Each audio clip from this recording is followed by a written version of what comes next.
সুবহানাল্লাযী আসরা বিআবদিহি লাইলাম মিনাল মাসজিদিল হারাম ইলাল মাসজিদিল আকসা আল্লাযী বারাকনা হাওলাহু লিনুরিয়াহু মিন আয়াতিনা ইন্নাহু হুয়াস সামিউল বাসীর। চিল্লায়ে পড়েন আল্লাহু আকবার। আল্লাহ পাক বলেন, আয়াতের শুরুতেই বললেন সুবহান। কোন একটা বড় মাছ দেখলে আমরা বলি সুবহানাল্লাহ, এত বড় মাছ। বড় একটা গাছ দেখলাম, জীবনেও কোনোদিন এত বড় গাছ আমরা দেখি নাই, সুবহানাল্লাহ কি বড় গাছ। বিশাল এক পাহাড় দেখলাম, সুবহানাল্লাহ এত বড় পাহাড়। বড় এক আশ্চর্যান্বিত প্রাণী দেখলাম, দেখার পরে কয়ে সুবহানাল্লাহ এত সুন্দর প্রাণী আমি দেখতে পাই নাই। একটা মানুষ দেখলাম বড় সুন্দর, দেখার পরে কয়ে সুবহানাল্লাহ এত সুন্দর মানুষ আমি জমিনের মধ্যে অন্য কোথাও দেখলাম না। আশ্চর্যের কোন জিনিস দেখলে আমরা পড়ি সুবহানাল্লাহ। আল্লাহ আয়াতের শুরুতে কয় সুবহান, এর মানে যা ঘটবে সারা দুনিয়ার মানুষেরা আশ্চর্যান্বিত হয়ে যাবে। আল্লাহ যা ঘটাইছেন ওইটা আশ্চর্যেরই বিষয়। এটা মুত্তাকি এবং মুমিনেরা বুঝতে পারে। জীবনেও কোনো কাফের, ইহুদি, বেঈমান, আবু জাহালেরা এরা জীবনেও কোনোদিন এটা বিশ্বাসও করতে পারে না। এরা জীবনেও কোনোদিন এটা মাইনাও নিতে পারে না, ঠিক কিনা? আল্লাহ কয় তাদের বুঝার ক্ষমতা নাই। পুত পবিত্র ওই মালিক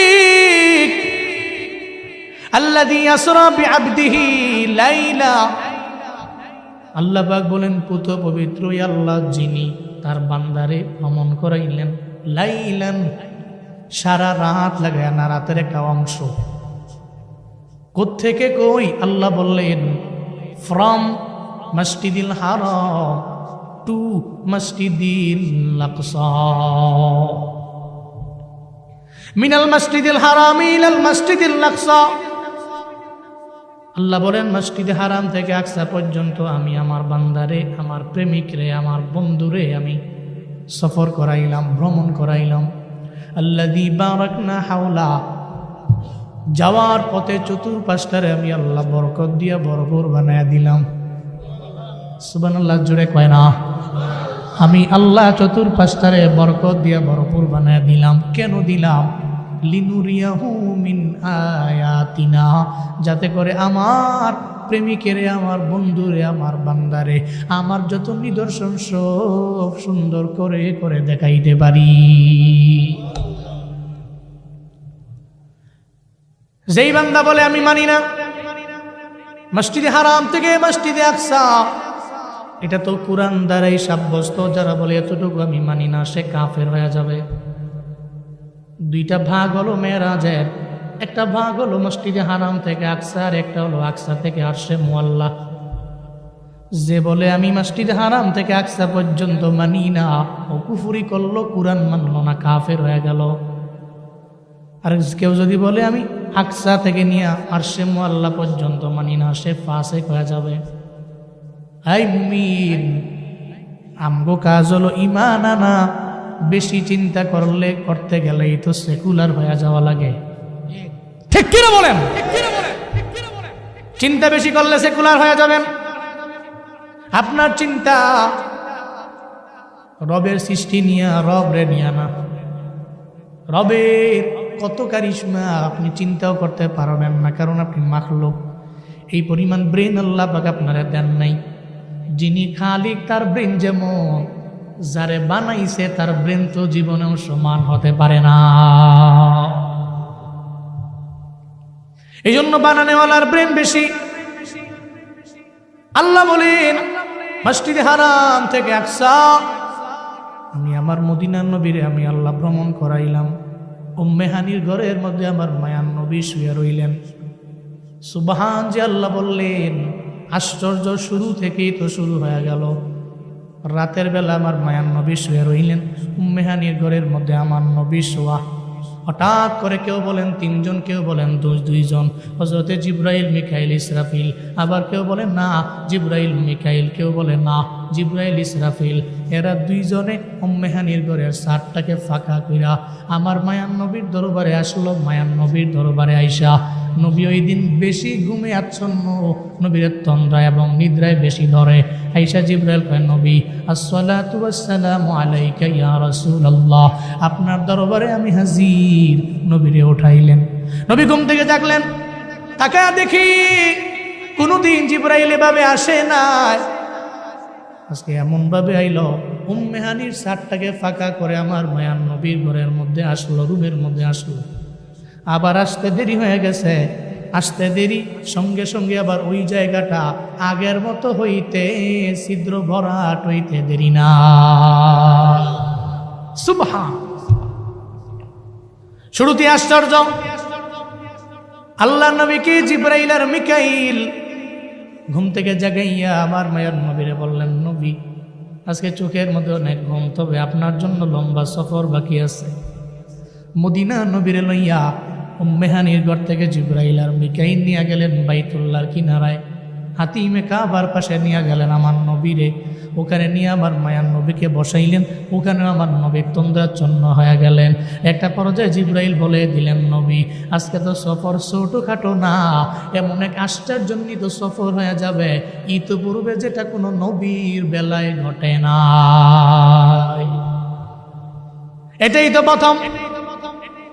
জিবরাইল মিকাইল নবীরে বসাইয়া আমার নবীর বক্ষ বিদীর্ণ করলেন, যেটাকে বলা হয় শরহে সদর, শক্কে সদর।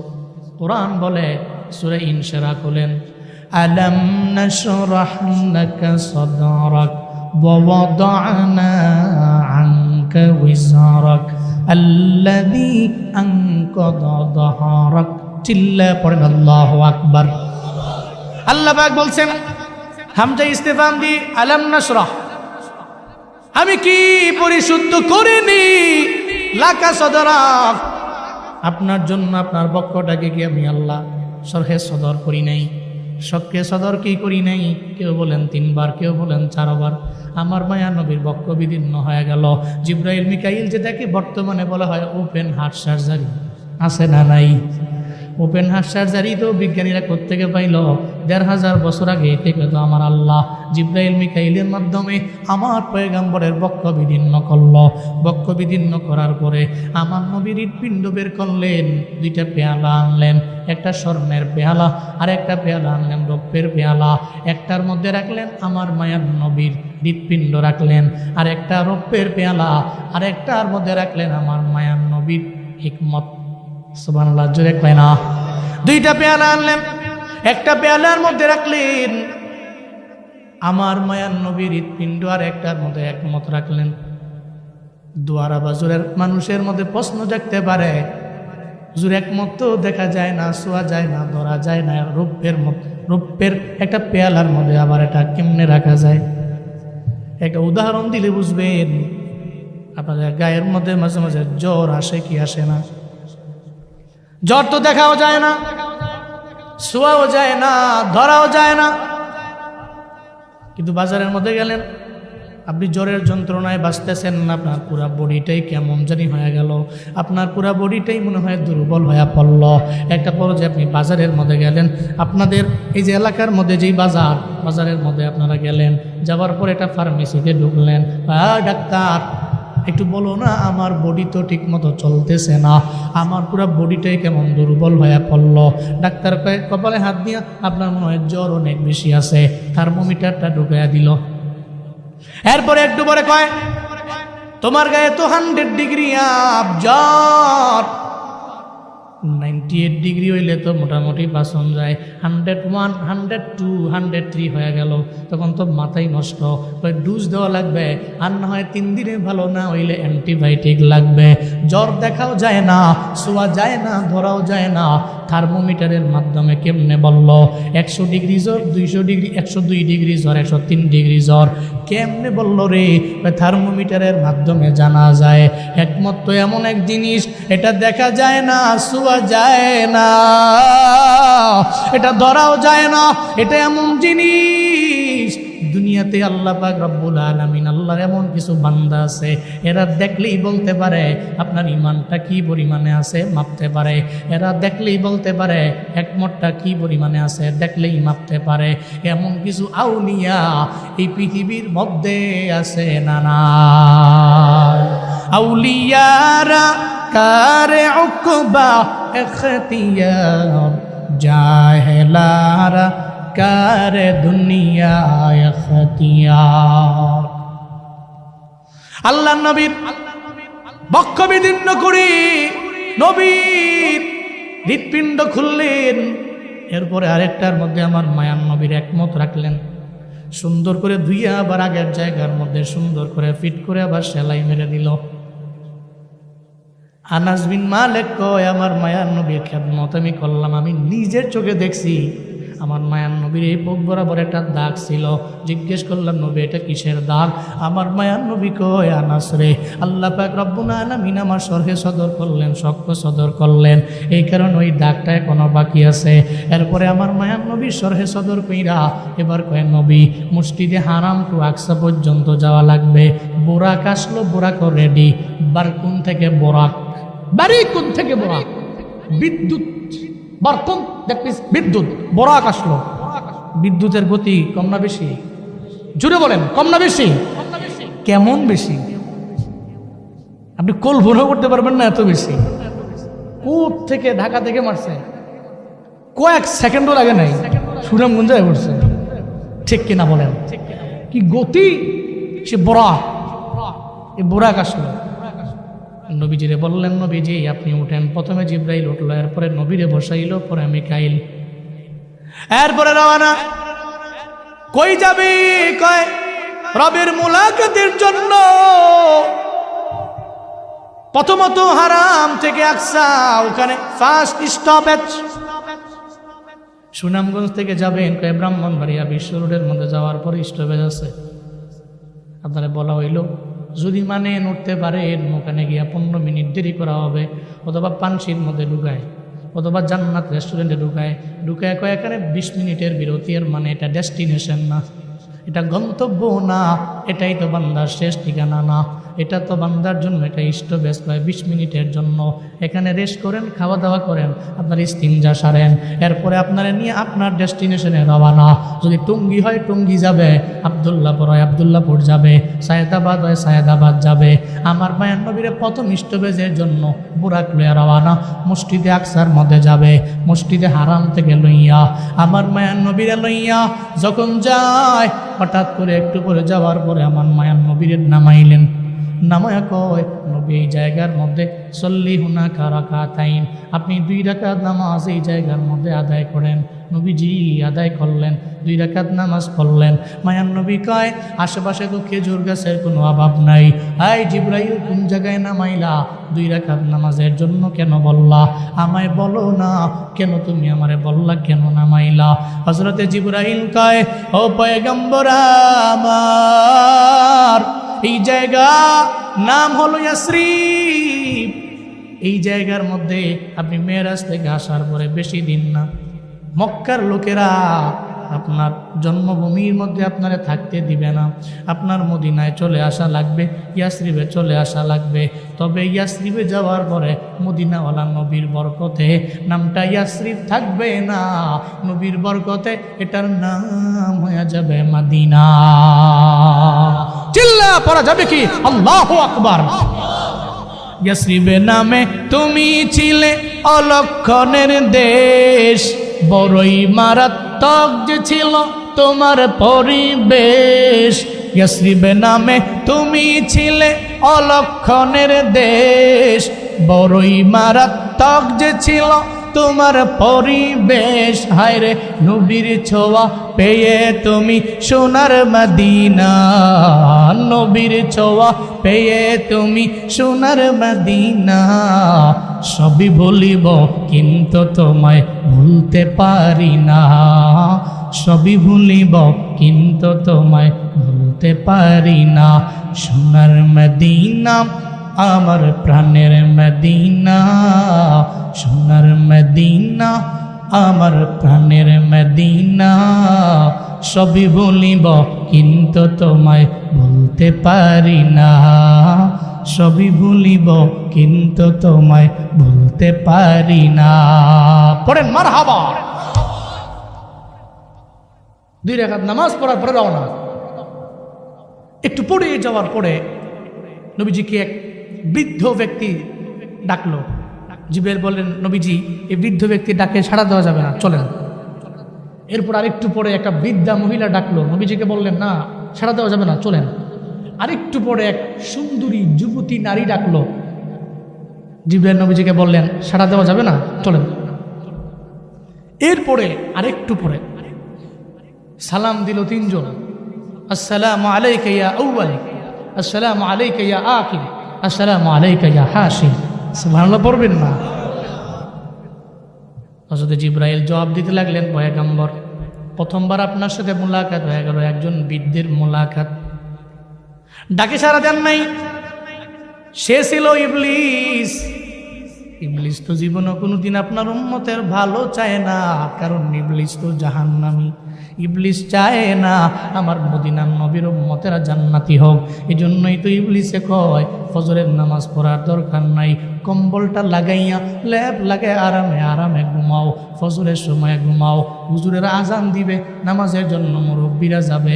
তোমার মতো নৌজুয়ান পোলার জন্য তো নামাজ না, তোমার মতো নৌজুয়ান পোলারা নামাজ না পড়লে অসুবিধা নাই, যা পড়বে এলাকার মুরব্বীরা পড়বে, হুজুরেরা পড়বে। হুজুরদের জন্য নামাজটারে ভাগ করে দাও। তুমি মুরব্বী হবা, তোমার নাতি হয়ে যাবে, নাতনি হয়ে যাবে। এরপরে জমি বিক্রি করে যাবা উমরা করার জন্য। উমরা করে আসার সময় ক্লক টাওয়ার থেকে অথবা সফা টাওয়ার থেকে তুমি 3-4টা তোফ কিনবা। এরপরে এসে লাগায় নামাজ 1 ওয়াক্ত কাজা করবা না। জুয়ানকালে কেন পড়বা, বুড়া হলে পড়তে পারবা। এমন ধোকা ইবলিস দেয় কি দেয় না?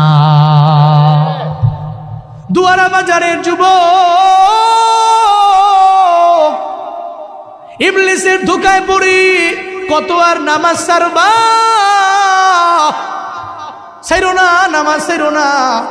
ইবলিস তো তোমার ব্যাকগ্রাউন্ডে দাঁড়িয়ে আছে, তোমারে খালি ধোকা দেয় প্রতারণার ফাঁদের মধ্যে ফালানোর জন্য। ইবলিস চায় না তুমি জান্নাতি হও, ইবলিস চায় তুমি জাহান্নামী হয়ে যাও। ইবলিস চায় না তুমি আবরারদের দলে যাও, ইবলিস চায় না তুমি নেক আমল করনেওয়ালাদের দলে যাও। ইবলিস খালি চায় তুমি ফুজ্জারদের দলে যাও। ও বাবারা, আজকে থেকে নিয়ত করো আমি ইবলিসের ধোকায় পড়ব না, কারণ আমার তো মরণের কোনো গ্যারান্টি নাই, যে কোনো টাইমই হতে পারে। ইবলিসের ধোকায় পইরা, শয়তানের ধোকায় পইরা আমি জাহান্নামীদের পথে মথে চলতে পারি না। আল্লাহ যুবকদের তুমি 5 ওয়াক্ত নামাজ পড়ার তৌফিক দাও। চিল্লা জুড়ে পড়েন আমিন, আরো জোরে পড়েন আমিন। এই যে নওজোয়ান যুবকরা এই যে দাঁড়ায় দাঁড়ায় বয়ান শুনছে, যে যুবকরা বৈশা রইছে, আমি আইছি, দৌড়ে আইছি। আমি জানি এই সাতকের, দুয়ারা বাজারে, সুনামগঞ্জের, এই সিলেটের মৌলভীবাজারের এই সমস্ত অঞ্চলের এই নওজোয়ানরা অনলাইনে জুনায়েদ আল হাবিবের দেখে, বয়ান শুনে, আমার নাম শুনলে ভরে, জেনি বয়ানে যাই, আল্লাহর মেহরবানি এরা সব আসে। আমি গেলে উঠতে জায়গা ফাও দৌড়ি, এরপরে বক্তা আছে একটা দূর জায়গা। এবারে তোমরা আমারে বড্ড পছন্দ করো, এটা তো আমার জন্য একটা ঋণ। আমি তোমাদের বলি, ইয়াংরা অন্তত পক্ষে, জুয়ান তো আমিও, আপনিও তো। নৌজুয়ান হইলে, সেলিব্রিটি হইলে, প্রসিদ্ধ হইলে, টাকা পয়সা হইলে আল্লাহরে কি ভুলে যাওয়া লাগে? 5 ওয়াক্ত নামাজ পড়লে কষ্ট হয়ে যাবে। এই যে নৌজওয়ানগুলো, এদের শরীরে যে পরিমাণ পাওয়ার আপনি কল্পনা করতে পারবেন না। এদের রক্ত যে পরিমাণ গরম, 3টা পর্যন্ত খালি ব্যাডমিন্টনই বাইরে হয়। আরে কি মারবে, চাপ মার খালি। একজনের সরাই দিয়ে কয় পুরা মাঠে আমি খেলবো, তুই চর। শরীরটা কিটা ভাবসা, ব্লাড ইজ ভেরি হট, রক্ত গরম, কি চাপ মারে। ব্যাডমিন্টন 2টা পর্যন্ত খেললা দেয়, নাক টেনে ঘুম দেয়। আজান তো বাঁচতেছে, আসসালাতু খায়রুম মিনান নাওম। দুনিয়াবি কাজের জন্য অ্যালার্ম দেয়, ফজরের নামাজের জন্য অ্যালার্ম দেয় না। কপাল পোড়া। এই মোবাইলে অ্যালার্ম নাই, তুমি 2টা বাজে ঘুমাইলে কি হয়েছে? তুমি জোয়ান পোলা, দেখবা এখানে অ্যাপস আছে মোবাইলে, ফজরের নামাজের লাস্ট সময় কয়টা বাজে দেখবা, দেখা তুমি পারো নাই যেতে মসজিদে, লেট নাইটে ঘুমাইছো, অন্তত পক্ষে তুমি উঠা অজু বানায় ফজরের নামাজটা পড়ে আবার ঘুমাই যাও, তোমার কাম হয়ে গেছে, কাম হয়ে গেছে। তুমি জান্নাতের পথেই দৌড়াচ্ছ। যেদিন থেকে এটা করবা তুমি জান্নাতের পথে দৌড়াচ্ছ। কারণ এই নৌজওয়ানরা ফজরের নামাজ পড়লে, জোহর পড়লে, আসর পড়লে, মাগরিব পড়লে, এশা পড়লে, এই নৌজওয়ানদের ফায়দা কি? এদের তো সব পবিত্র, এদের এই বডি যত পোশাক আছে এরা জানে এ বিষয়ে, সে এনশিওর করতে পারে যে আমার জামা যা আছে পবিত্র জামা।